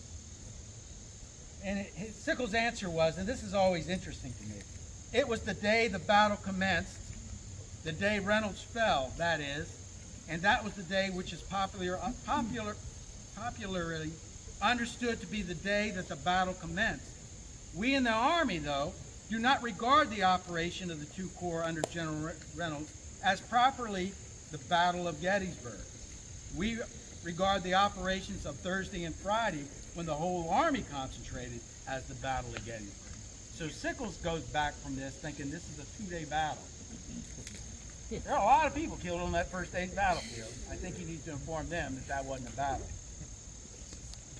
Maybe that's where Ken Burns gets it's a mere skirmish, but I don't know. Later on, he's explaining things. He says the question was whether we should remain in that position or whether we should fall back. There is a difference in opinion on that point. I wrote to General Meade, either directly or through his adjutant general or chief of staff. I am not positive to whom I addressed the letter. The usual official way would have been to have addressed it to either General Williams or General Butterfield, and I presume I adopted that course. At all events, I addressed a written communication to General Meade, begging him, by all means, to concentrate his army there, Gettysburg, and fight a battle, stating that, in my judgment, it was a good place to fight, that the position of General Howard was admirably chosen one, and that the enemy would undoubtedly mass there in great force, and that, in my judgment, it would be the most destructive to the morale of the army to fall back, as was apparently contemplated in his order of that morning, the Pipe Creek Memorandum. Thank God he listened to Sickles. I mean, really. He's got Sickles and Verdun. What else do you want? Confederates didn't have a chance. Late in the night, I understood that it was determined to concentrate there, and that the army was moving up to Gettysburg as rapidly as possible. This is on July 1. And during the night, considerable bodies of troops arrived. At a very early hour on Thursday morning, so the battle was Wednesday, Thursday, Friday. Thursday is July 2nd. I received notification that General Meade's headquarters had been established at Gettysburg, and I was directed by him to relieve a division of the 12th Corps, General Gary's division, I think, which was massed a little to my left, which had taken position there during the night. I did so, reporting, however, to General Meade that division was not in position, but was merely massed in my vicinity. The tenor of this order seemed to indicate a supposition on his part that the division was in position. I also received a notification from General Meade that he approved of my course in moving up to Gettysburg. Of course, as soon as I had determined to do that, I addressed the communication to General Meade from Emmitsburg, informing him of what I had done and expressing my anxiety to have his sanction of it. He wants General Meade to approve of what he's done. That's in case the Confederates show up and ransack the supplies down there in Emmitsburg and take over the Sisters of Charity and whatnot. They're not going to blame Sickles because Meade said go ahead and move up. I received a communication from him informing me that he approved of my course and that the 2 brigades and 2 batteries which I had left at Emmitsburg would be relieved and ordered to join me. I brought them up during the night under General Graham, and they arrived in my neighborhood of daybreak. Not having received any orders in reference to my position, and observing from the enemy's movement on our left that I thought to be conclusive indications of a design on their part to attack there, and that seeming to me to be our most assailable point, I went in person to headquarters and reported the facts and circumstances which led me to believe that an attack would be made there and asked for orders. I did not receive any orders, and I found that my impression as to the intention of the enemy to attack in that direction was not concurred at headquarters, and I was satisfied from information which I received that it was intended to retreat from Gettysburg. This is in the morning of July 2nd. So here's where, until 1914, Sickles spins this tale. He thinks Meade is intending to leave Gettysburg. Now, what Meade does, he's got the corps where he wants them to, for the most part, sans Sickles. He gets with the corps commanders and he says, I need a map of all the roads in your vicinity, because he needs to know how to move his troops around. And so Sickles, from this, and with Dan Butterfield, because Butterfield's a Sickles guy, not a Meade guy, but he's there because you can't switch with the battle imminent. They take away from this that, oh, he must need maps of these roads because he intends to leave. But that's not the case. He's doing what any good commander's doing. He's trying to get the lay of the land to figure out how he can move stuff. Where are the roads? And how is this place laid out so I can figure out how to make sure we're set up for the Confederates. But again, from this point until 1914, Sickles says General Meade did not want to fight here. He wanted to retreat, and this is on the morning of July 2nd. He's already stated previously, so he contradicts himself, that the entire army has moved up here. And he also says they move up here because Sickles said you should. So, he said, I had strengthened and supported my outposts in order to give me timely notice of the attack, which I knew was very imminent. Buford's cavalry, which had been on my left, had been withdrawn. I remonstrated against that and expressed a hope that the cavalry, or some portion of it at all events, might be allowed to remain there. I was informed that it was not the intention to remove the whole cavalry, and that a portion of it would be returned. It did not return, however. My outposts became engaged, and we were driven back from their support. I determined to wait no longer, the absence of order, and proceeded to make my dispositions on the advance line, as it is called. I took up that position, which is described in the report of General Halleck as a line from half to 3/4 of a mile in advance, as he says, and which in his report he very poignantly disapproves of, in which he further says, I took up through a misinterpretation of orders. It was not through any misinterpretation of orders. It was either a good line or a bad one, and whichever it was, I took it upon my responsibility, except so far as I've already stated that it was approved of in general terms by General Hunt of General Meade's staff, who accompanied me in the examination of it. So at least he admits he did this of his own free will. He moved forward. he sort of throws General Hunt under the bus. General Hunt didn't have the authority to say this is a good spot. General Hunt said, I think you can hold this line if you had another corps up here with you. And in any event, it does make a good artillery platform, which the Confederates are going to prove the next day, July 3rd. They're going to use it for their artillery. So, again, that is why I don't like July. Here's one further question. If I understood you through it all, it was not contemplated by the commander of the Army to fight a battle at that place, Gettysburg. Answer, I think not on Sunday. I suppose that on Wednesday night he undoubtedly intended to fight there, else he would not concentrated there. But I have reason to know that his plan of operations was changed again on Thursday, and that he resumed in substance the plan he had on Wednesday morning, which was to fall back to Pipe Creek or someplace in that neighborhood. Once the Pipe Creek plan goes out the window, Reynolds is up here and been killed, they've already engaged, they're already occupying Cemetery Hill. What is Meade doing on the morning of July 2nd? He's trying to figure out if it's feasible to attack that area north of Culp's Hill. It's not, and he knows his aides are going to tell him that, but there's no thought in his mind at this point to leave. The Army's being moved up here. This is something made up by Isaac. Again, till 1914 it goes on. All right, we're just about at the end. So, this is from publication The Sword of Honor, a story of the Civil War by Lieutenant H.A. Johnson, 3rd Maine Regiment, published in 1906. Our regiment was posted in the Peach Orchard, then unknown to history, when early a morning of July 2nd, our command, numbering only 196 rifles, with 100 United States sharpshooters, was ordered by General Sickles to reconnoiter and find the position of the enemy. At the word forward, we advanced for half a mile outside our line, pierced the enemy's territory when a dense wood obstructed our front, and then we advanced 1/4 of a mile through these woods, where our skirmishers became hotly engaged, driving the enemy's skirmishers and pickets before us. We soon engaged the enemy in force that commenced to take us on the flank as well as front, attempting to cut us off from our line of retreat. We engaged this body of Confederates for 30 minutes, though the odds were thousands, and when the bugle called to retreat, we fought our way back foot by foot. We nearly reached the open ground, fighting step by step, when Nathan Call, one of my men who had been by my side for 2 long years, fell with a musket ball through his hip, and as he dropped, cried out, "Sergeant, don't desert me. Help me out of these woods." Another of our country, John J. Jones, noble fellow that he was, came to my assistance. We seated the wounded man across a musket, and with his arms around our necks, the bullets flying about us, and with the exultant rebels at our heels, 20 to our 1, we were making slow but sure progress when Jones dropped his end of the musket and fell dead, shot through the head.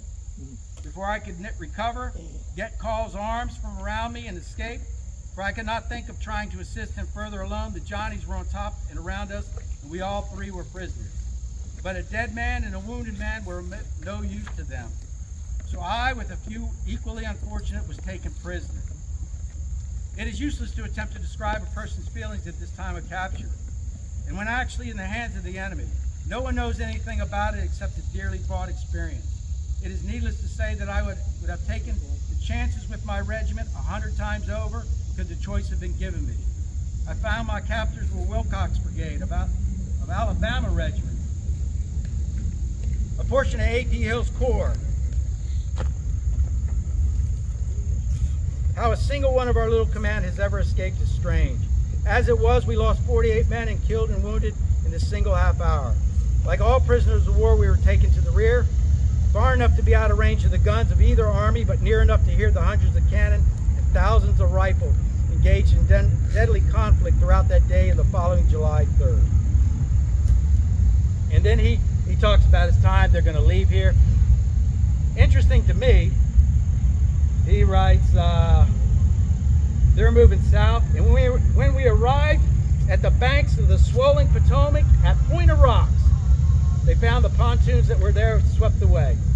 Me and Ashley will cross the Point of Rocks when we leave today. I come up across the Point of Rocks every time.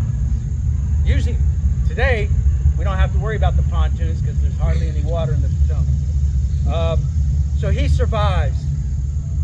Lieutenant Johnson survives his time in captivity. Obviously, he was writing this much after the war. Nathan Call survives. His leg is amputated, and you know, he goes through life without his leg, but he survives the war and he dies later on. John Jones, killed out here, he's buried over in the cemetery. So, I did that without crying. Y'all should be proud of me. Real quick before I finish up, this is what some of the people thought about afterwards. These are letters to John Batchelder, 1881. This is from Lieutenant George Briggs. Dear Colonel, your valued favor of the 28th instant duly received. Perhaps I am laboring under the wrong impression in regard to the sharpshooters at Gettysburg. Did not 2 regiments, 1st and 2nd, under Colonel Berdan, make the fight together on the extreme left of our line on July 2nd? Supposing this was to be the case, I thought one monument placed near the site where the New York commissioners are to erect their sharpshooter monument would be both desirable and proper for the 4 companies, CI, K, and 1st Regiment, and Company B's 2nd Regiment from Michigan. I am troubling you more in these matters than I desire, but see no way to avoid it, as the Red Book of Michigan, our only source of information for facts regarding Michigan troops, is almost entirely silent upon these 4 companies of sharpshooters. From steps taken by the New York Commission, I take it that the 1st Regiment of sharpshooters, now with Berdan and the 4 companies C, I, and K, were also present. If Company B, 2nd Regiment Michigan, was not there, upon what part of the field and what did they fight? What day did they fight? War Department report credits this company with 4 men wounded at Gettysburg. Well, we know Michigan's monument to all their sharpshooters is up on Little Round Top. One day you'll get to see it again. And then finally, this is Charles Buchanan. He wrote something I had read earlier. He's with the New Yorkers. He was part of the dedication of this monument. He writes Batchelder in 1889, so this is when they're dedicating this. This is a month prior to the dedication. Colonel Batchelder, dear sir, your postal of the 19th instant is received. I wish very much that you could attend the dedication of our monument on July 2nd. Exclosed herewith, I hand you a circular which will explain itself. You will see by it that matters between our association and General Berdan have not been altogether harmonious. I think it may be able to do something with our member of Congress to get an appropriation from the government to open avenues or an avenue along Cemetery Ridge. We'll do what I can. Yours very truly, C.J. Buchanan. So I read that because it has no bearing on the story, but they don't like Berdan. Now they're going to be kind. They're going to come out here, and when Stevens writes the history, he's going to say flattering words about Berdan. But Berdan's not one of them. He can shoot, but he's not a military man. He gets on his horse and he leads the sharpshooters out here because Bernie told him to. I imagine if Bernie, based on what had happened prior in the war, if Bernie doesn't say go out there and I'm going to send this caretaker with you, Berdan's not in these woods. The other monuments, because men fought and died out here. Berdan, like I said, he comes into it as a colonel. Somewhere along the way, they acknowledge, yeah, you're a colonel. From that point on, he starts trying to get a star. He wants to be a brigadier general, and he's bugging him. Shouldn't I be a brigadier general? I'm in charge of a brigade, you know. And they're no. It's not until after the war that finally they give him a brevet brigadier general's rank to date from some point in the war. So that's where he's referred to as a general at times. He doesn't get that rank until after the war. And after he gets that, he says, oh, by the way, don't I kind of deserve the Medal of Honor? Give me one of those. And that's a bridge too far. They don't give him the Medal of Honor. But he goes on, he invents more stuff. He's still rich, doesn't lose any money, and he lives till he dies, and he's buried in Arlington National Cemetery. Wow. I hope I remembered everything, and when I get home, or I'm driving home, I say, oh, I meant to say it. But I thank you all for being out here. In the words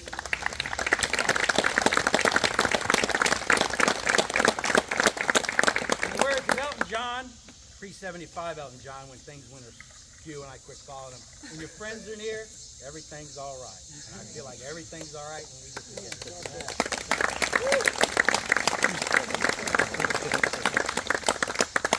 So next month, real quick, and I do this because it bugs me in my own head. Doesn't mean anything. We are doing Robinson's Division up on Oak Ridge. I planned it. August of last year. Yeah. And I'm doing it because there's not a lot of shade. I'm thinking September, maybe the temperature will be better and we can go up there, not a lot of shade. Beginning of this year, after everything's been put out, I find out that the Association of Licensed Battlefield Guides, which I'm a member, the following week, they're doing the same thing. So I say all that to say, I didn't purposely plan this to undercut them. Feel free to attend their thing.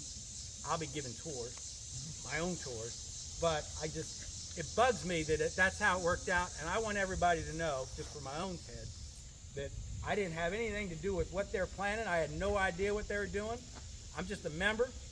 I'm not in the know because I don't live here, but the following week, they are doing Oak Hill, Oak Ridge, and all that up there. That this will be the last piece that we're doing because we've done the other brigades up there. So this is our final piece. You could point out, Louis, that we had our schedule posted months before they decided to be there. So if anybody's That's copying, it, yeah.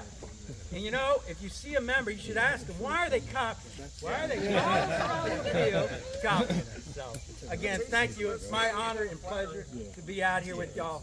I appreciate y'all continue to come out here. When you see me on the field, yell my name and I'll stop whatever I'm doing. Trust me, I'll wave at you like Ford. Thank you. since we're in an Elton John mood, may I say, hold me closer, Tiny Dancer. I thought it was Tony Danza. What? Tony Danza. Oh, it was Tony Danza, excuse me. So I don't know, you probably didn't catch this because you were paying attention to Lewis, but I was standing back there. How many of you have one of these with you today? See, one. How many other ones? Two. Where you going? So guess who stopped by to talk to us? It was Phil Lano himself. And I was like, oh, hey, look at this. And I told him the story about it and everything. So y'all missed him. Actually, two of you saw him, Ty and his buddy there. But anyway, thanks for coming out. Hope to see you next month. Hope to see you. If you decided you wanted to join us at the Farnsworth House for lunch, come on by. It's fun. We all mingle and talk and get to meet some people, especially if you're new. Come along and get to know some folks. And happy birthday to Kathy.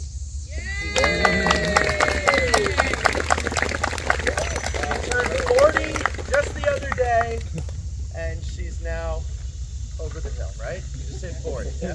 So welcome to the club, Kathy. All right, that's it, everybody. Thanks for coming out. You need a business card. Come get it.